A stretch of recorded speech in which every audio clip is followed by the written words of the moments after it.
All right, so I'm in Perryville, Kentucky, and I'm about to go check out something called the Kirkland home.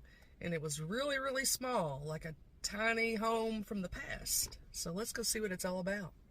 So you can see this old fence here, built by slaves.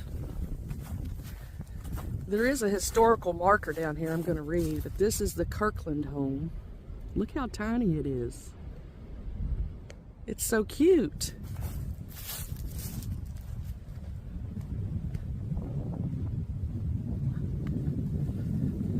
I just noticed some hiking trails on down the road a little bit. I'm going to check those out too. This is like a tiny home from like the late 1800s, possibly early 1900s, something like that. Let's just see what they have to say about the Kirkland home. There's the front entrance. Ooh, look at that design and that rock. That is cool. Near here was the home of Charles King and Caroline Purdom Kirkland. To escape the Battle of Perryville, they traveled with their 3 young children 10 miles south to the home of Caroline's father in Forkland. When they returned a few days later, they found their home had been used as a hospital and much of their property destroyed.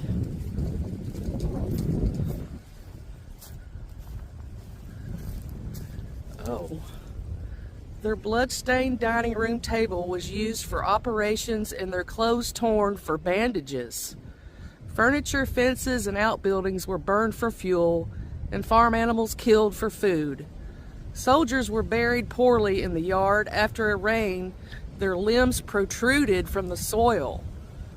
With these horrific conditions, the family moved, sold the farm, and never returned. What a story. Man, could you imagine the soldiers being buried out here in front of this house and their limbs protruding from the ground? Man, this place has some deep, dark history. That is crazy. Imagine returning home with your 3 little kids and this being used as a hospital during the Civil War, with soldiers buried in your front yard and your clothes used as bandages.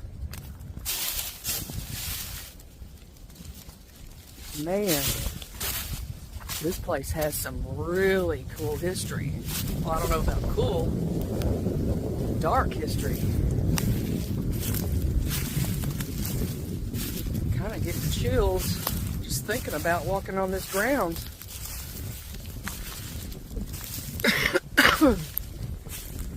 What an interesting, unique house. Like, this is literally a tiny home from the Civil War. I didn't know it dated back that far, but obviously it does.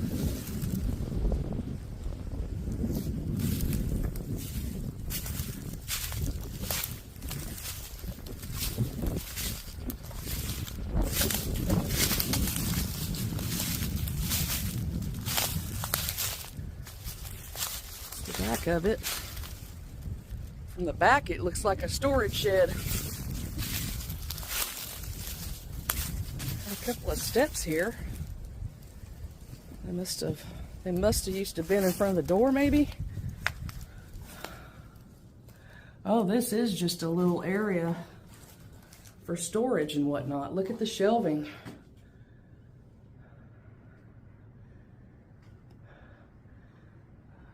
Good old tin roof.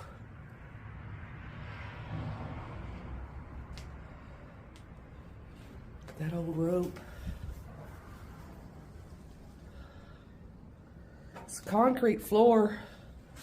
Oh wow. This is interesting. It's a perch.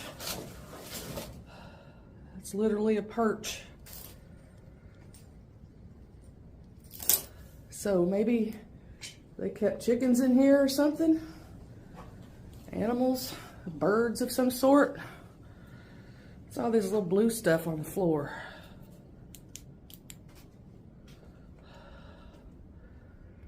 Are those balls? Are they rubber balls? What is that, chalk? It's chalk. Huh. That is strange. Why would there be so much blue chalk in here?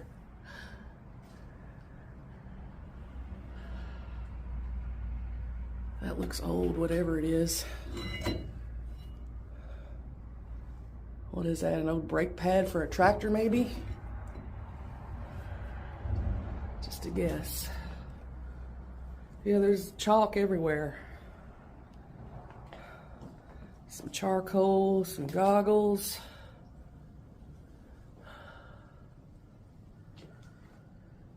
Yeah, this was just, I guess, the storage shed area slash, because there's like another ooh, look at this. Collar. Like, look how small it is. That looks kind of brutal.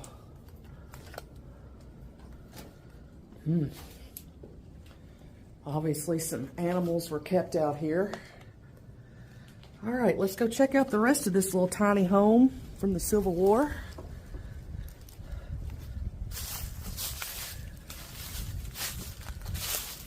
In the front. Oh, it had a side entrance as well.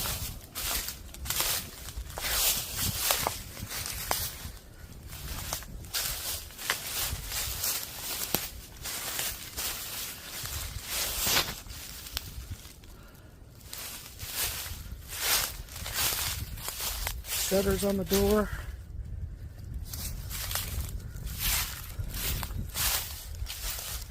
That rock. It's built the foundation.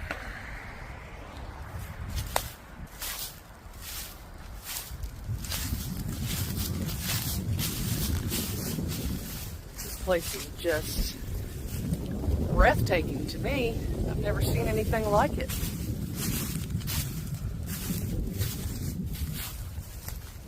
Some steps going down,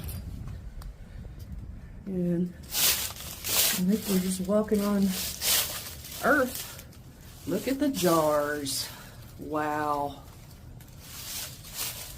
So this little entryway this was just like a little cellar. How did people live in this thing back then? Unless this was like two little areas for people to sleep, maybe? These old baby food jars. Is that real silver? Nope, stainless.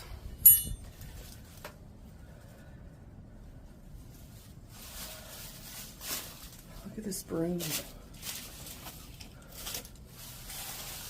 Like, I don't get how this was a home. But apparently it was. I could see probably these two platforms being used as a hospital bed for wounded soldiers. Wow, some of these jars are pretty old. Black burns since 1927.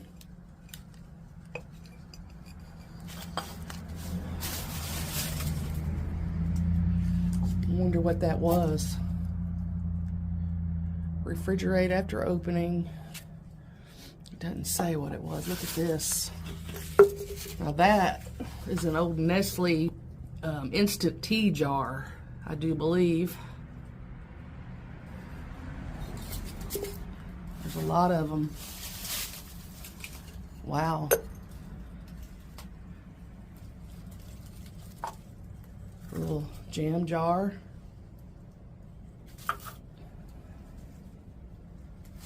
Man, this is definitely a cellar area.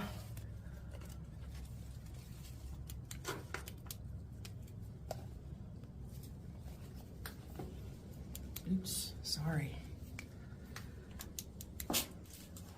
Just a teeny tiny small little space. There's a bench. It almost reminds me of a jail cell, honestly. I'd say the ceiling might be 6 foot tall, maybe probably not even 6 foot. Wow. Some broken glass. on the floor. Yeah, I don't see anything real interesting. But the story to this place is very interesting. I wonder what that was. Looks like some kind of wheel mechanism. And you got to step up right here. It's a lot cooler in there than it is up front here. You got your two windows, your two concrete beds, and that's it. And the Kirkland family, this was their home. You can see we got some nails up here where the people hung some things.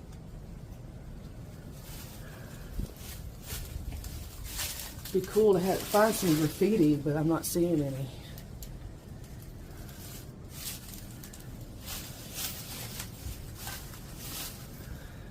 Like, I mean graffiti from Civil War times, not modern graffiti. But anyway, what an interesting little place. I'm so glad I ran across this. Interesting little place with a dark history. Just amazing. Oh, there has to be an upstairs, y'all.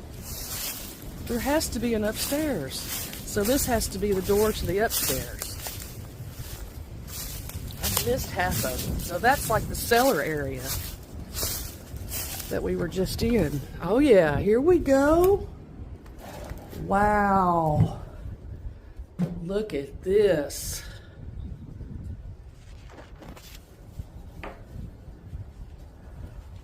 Look at this wallpaper. Look how cute. But it's just one room. It's just one room. There's the old layer behind. Yep, behind the... That is an immaculate shape, that wallpaper is. Just as vibrant as it was when it was put up.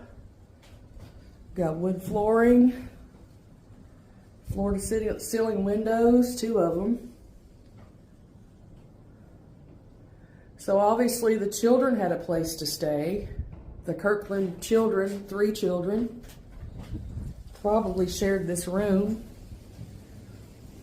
More baby food jars. There's really nothing in here. It's that broken glass, mothballs.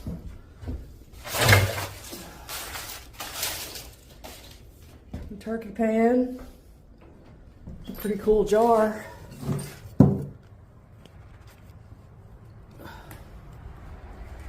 Yeah, just a tiny, tiny little house, little room.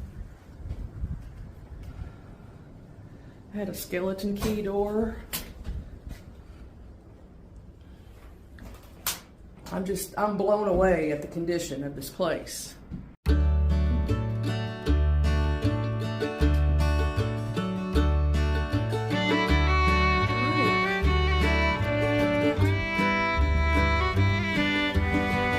Does it for the tour of this little tiny home.